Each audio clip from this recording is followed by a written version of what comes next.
शाह जे रिसाले में खुश आमदीद सभिनी ॿुधंदड़नि खे सिक भरियो सलाम। अर्ज़ु आहे कि असांजे चैनल खे लाइक करियो, सब्सक्राइब करियो, वीडियो सुठी लॻे त दोस्तनि खे शेयर करियो, पंहिंजी राय जो इज़हार कमेंट सेक्शन में ज़रूरु कंदा। शुक्रिया।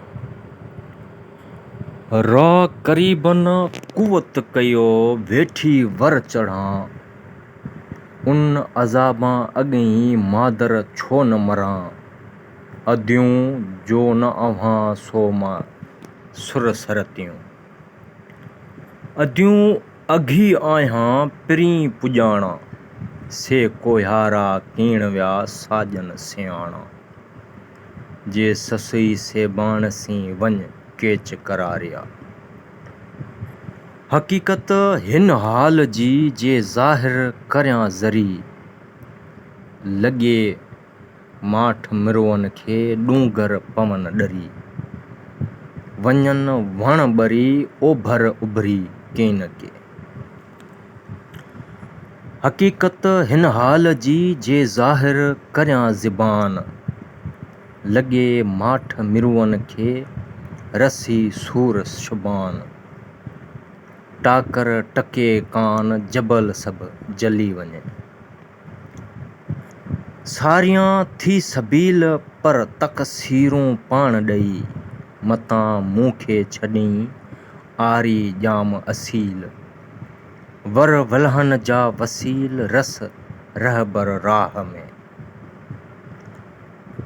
सरतियूं सूरा तन जे कोह थियो पत्थर पवन, घाव न लॻन घट जो रिया मां थियूं रुवन, चेतारियो न चवन पार मुंहिंजे पिरींअ तां,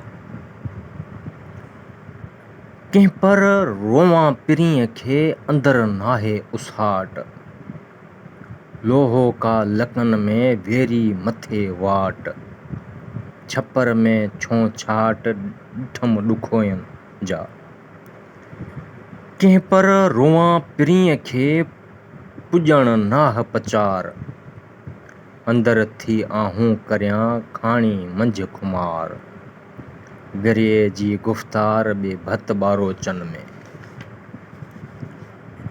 सुञ वसंदी तन खे जोश जलाया जी, तालिब जे तहक़ीक़ जा नीह तनी वटि नी, तेॾे पसे टे होतां आहे हेकिड़ो,